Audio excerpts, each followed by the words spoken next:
Israeli Prime Minister Benjamin Netanyahu defended his government's decision to expand a military offensive in Gaza despite international condemnation. Israeli forces kill Al Jazeera correspondent Anas al-Sharif and 7 other people in a targeted airstrike.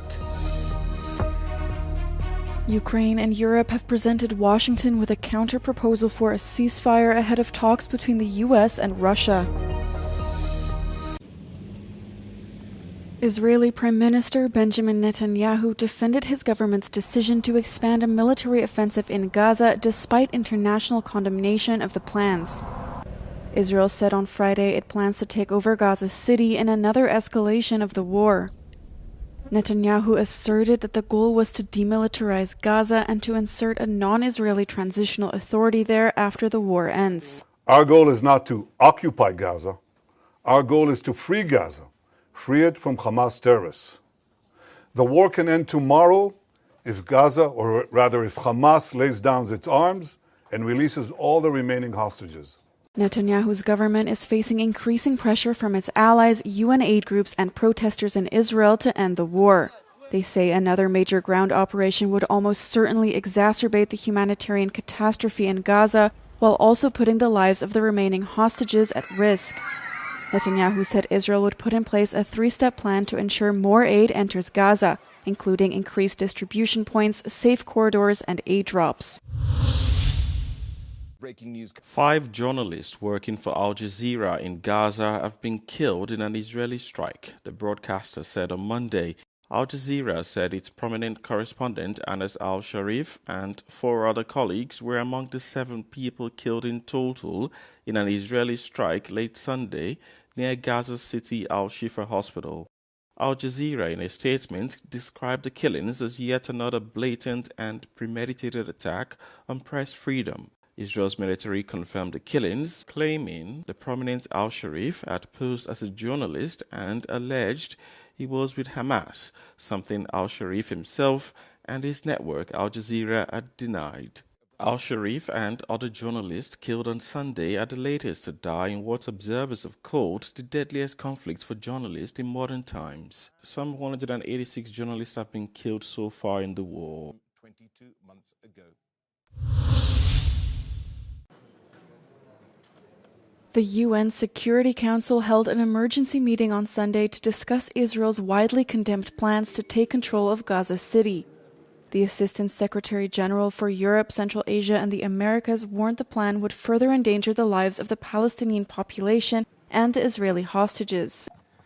If these plans are implemented, they will likely trigger another calamity in Gaza, reverberating across the region and causing further forced displacements, killings, and destruction, compounding the unbearable suffering of the population. Israel's representative reiterated Prime Minister Netanyahu's earlier statement to establish security control in Gaza with an independent governing authority. The Palestinian representative said such a plan would prevent independent Palestinian statehood and that Israel should support Palestinian Authority governance in Gaza. The United States defended Israel, saying it has the right to decide what's best for its security. It called allegations of genocide in Gaza false. Called by Denmark, France, Greece, the United Kingdom, and Slovenia, all members of the Council supported the talks except the United States, according to media reports. Australia will recognize a Palestinian state, Prime Minister Anthony Albanese said Monday, joining the leaders of France, Britain, and Canada who have made similar moves. Speaking to reporters after a cabinet meeting on Monday, Albanese said that Australia's decision will be formalized at the UN General Assembly in September. Today I can confirm that at the 80th session of the United Nations General Assembly in September, Australia will recognise the state of Palestine. Australia will recognise the right of the Palestinian people to a state of their own, predicated on the commitments Australia has received from the Palestinian Authority. We will work with the international community to make this right a reality.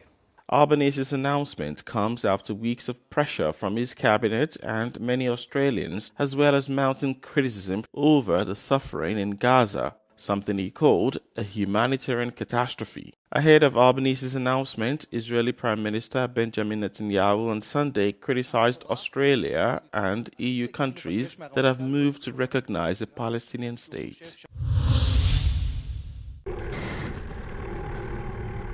Ukraine and Europe have presented Washington with a counter-proposal for a ceasefire ahead of talks between the US and Russia, according to two European officials cited by the Wall Street Journal. Ukrainian President Volodymyr Zelensky rejected the idea of ceding territory following US suggestions that a deal with Russia could involve swapping territories. Several European leaders have come to Zelensky's side, demanding that Ukraine and Europe be included ahead of planned talks between US President Donald Trump and Russian President Vladimir Putin. Meanwhile, Russian attacks on Ukrainian cities continue. On Saturday, several people were injured following Russian airstrikes on Kharkiv, and 2 people were killed in Kherson. The Kremlin's bigger army is also slowly advancing deeper into Ukraine as it grinds on with its war.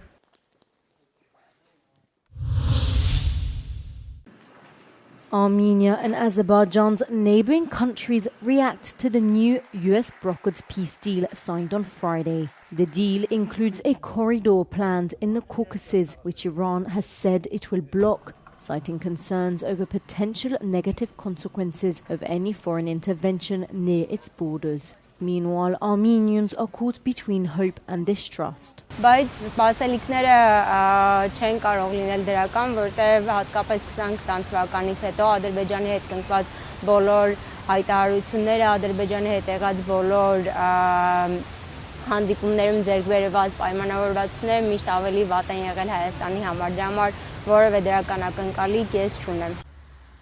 Baku residents are a little more hopeful. Ve bütün təhlükəsizliyi Amerika öz üzərinə götürür. Bununla da demək olar ki, sakitlik, əmin-amanlıq yaradacaq. Tez bir müddətdə sərhədlərimiz açılacaq, Ermənistanla normal münasibətlər yaradılacaq. Russia, Georgia's opposition, and Georgian Prime Minister Irakli Kobakhidze have all welcomed the deal, describing it as the beginning of a new era of stability and economic development.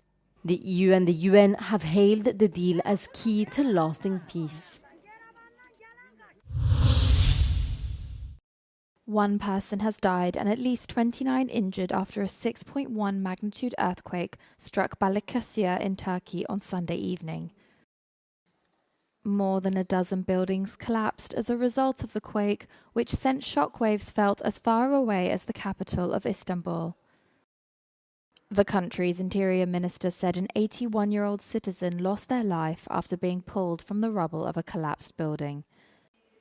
At least 29 others were injured, but not in serious condition.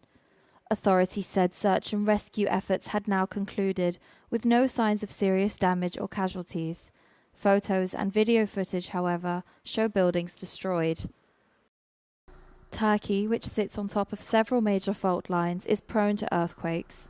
In 2023, a magnitude 7.8 earthquake killed more than 50,000 people, most trapped under the rubble of buildings that fell over.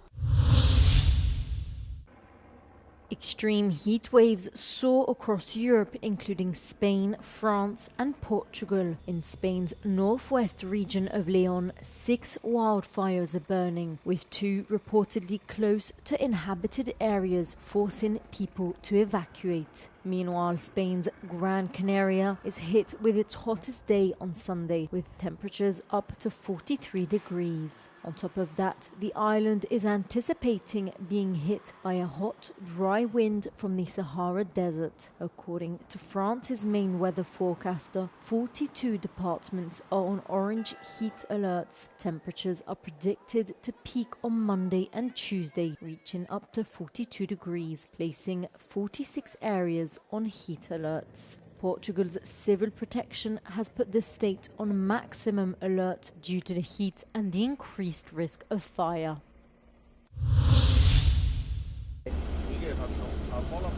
Firefighters continued battling flames on Italy's Mount Vesuvius on Sunday as a wildfire that started Friday continued to burn.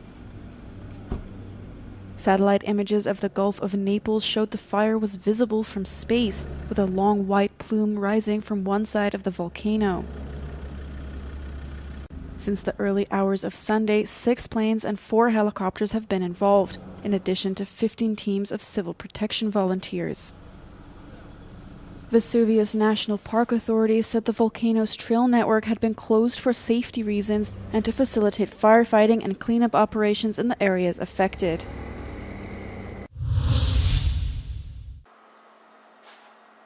"52 exceptionally rare lizards from the Aeolian Islands were hatched at the reptile house of Rome's Biopark Zoo as part of a conservation project aimed at preventing their extinction.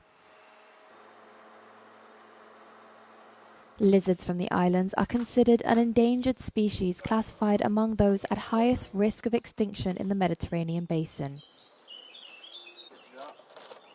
The tiny reptiles born at Rome Zoo are only a few centimeters long and have to be cared for in a special nursery within a restricted access area of the reptile house. The zoo said they are not yet visible to the public as they need an environment that preserves their tranquility in order to grow.